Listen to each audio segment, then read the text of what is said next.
Fala aí, torcedor palmeirense, como é que tá você? Seja bem-vindo a mais um vídeo do canal Porco Raiz, o canal do Porcão, pra gente falar de Verdão nessa segundona, começando a semana pós-classificação para a final do Paulistão, final que nós não jogaremos no mês de março, a nossa agenda para março se encerra, só jogamos em abril, tá legal? Vamos falar sobre isso, vamos falar um pouquinho sobre o jogo de ontem, a minha opinião.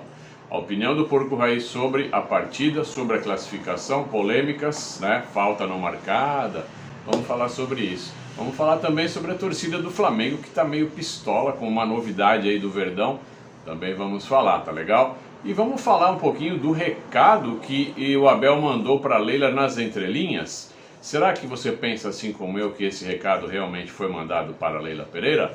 Vamos falar tudo isso no nosso vídeo de hoje. Antes de ir, peço seu like marotão para fortalecer o canal Porco Raiz, nos ajudar por aqui, e também pedir para vocês, se você quiser, dar uma chegada lá no perfil do Instagram que patrocina o canal Porco Raiz, que se chama Camisa 9, @C9Misa, onde você compra mantos como esse daqui com precinho especial. Fala com o Guilherme, diz que veio do Porco Raiz, 10% off para você aqui que é seguidor do nosso canal. Vamos pro vídeo falar de Verdão.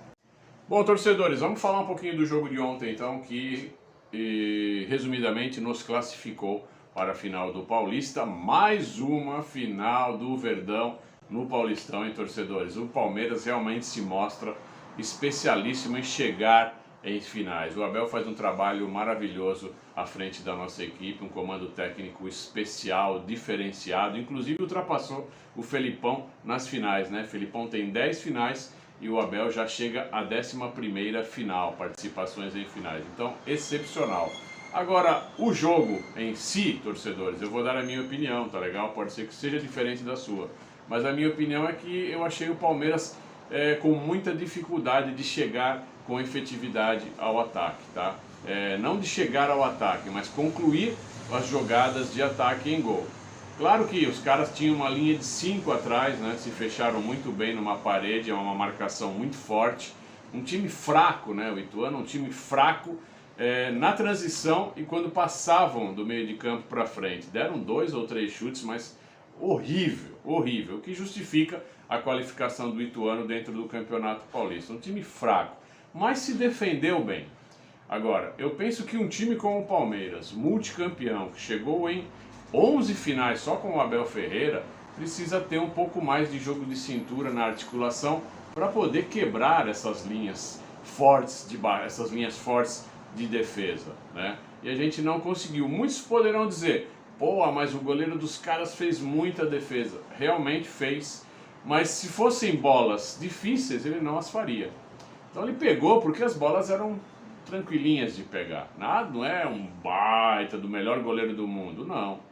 Ele pegou porque é um bom goleiro e o que chegou nele, chegou com facilidade para agarrar, né? A bola que teve mais dificuldade foi a bola do Murilo, que foi aquele pega-pega para capar dentro da área, e ele não segurou, né? Uma bola rápida naquele embrolho, não segurou.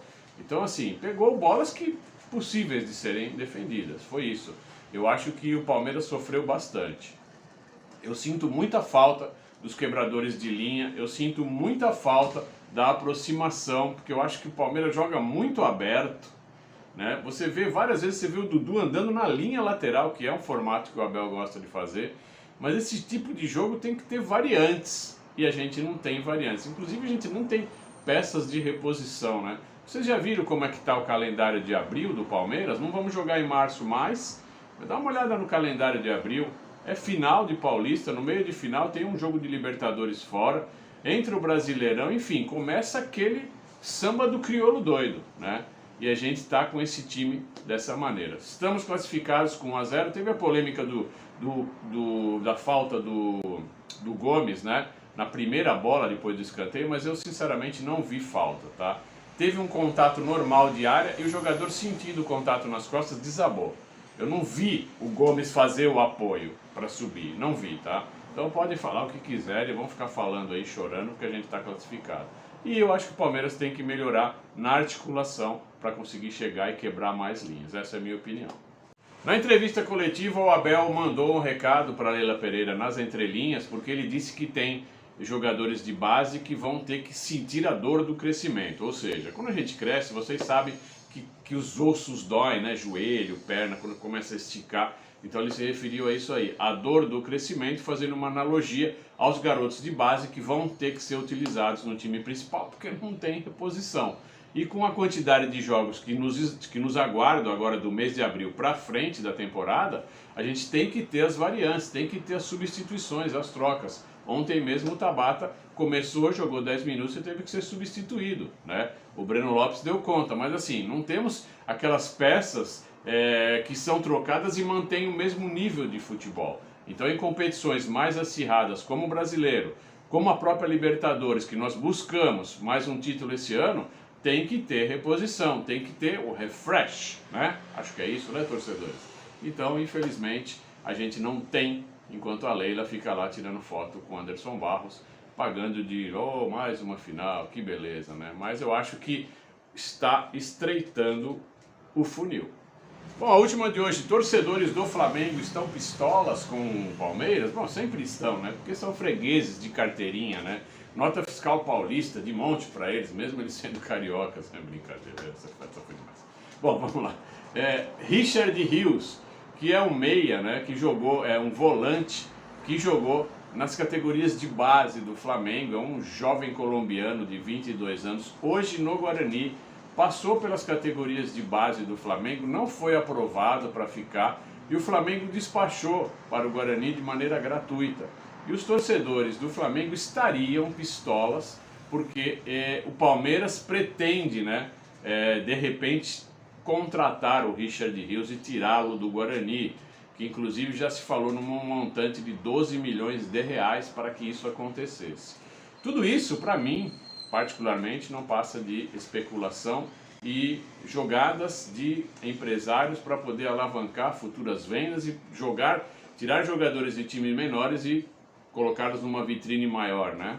Para ter aquele lance do comércio mais valorizado, enfim, vitrine, mostrar o seu produto na vitrine. Para mim não passa disso. Hoje em dia, para mim, os jornalistas e os repórteres só escrevem baboseira para ganhar views, para ganhar cliques, ou seja, para desinformar você que está realmente afim de informação legal. E digo mais, eu às vezes fico 2, 3 dias sem postar um vídeo porque eu prefiro não trazer as atrocidades que falam por aí, né, para não ficar aqui falando abobrinha, do que ganhar view, ganhar like. O meu canal deixa de crescer como outros que crescem. Por quê? Porque você, no final da linha, gosta de ouvir esse tipo de coisa. Vocês adoram, né? E os canais que vêm, que dão opinião e que falam pontualmente sobre o que está acontecendo no futebol, de fato, de direito, são os menos vistos, né? Infelizmente é assim, é o Brasil, é o povo brasileiro. Então, para mim, Richard Rios, tudo especulação. Palmeiras não contrata antes da janela do meio do ano, aquela que vai abrir lá para frente. E pode ser que nem lá contratem, essa é a minha opinião. Vou ficando por aqui. Hoje a gente não conseguiu ir para o Allianz Parque porque estava muito salgado, mas hoje a gente pretende ir na Vila, né, para ver o jogo daqueles que vão nos enfrentar na final do Paulistão. Ficar de olho, depois eu vou ligar para o Abel. Abel, ó, os caras jogam assim e assado. Avante palestra.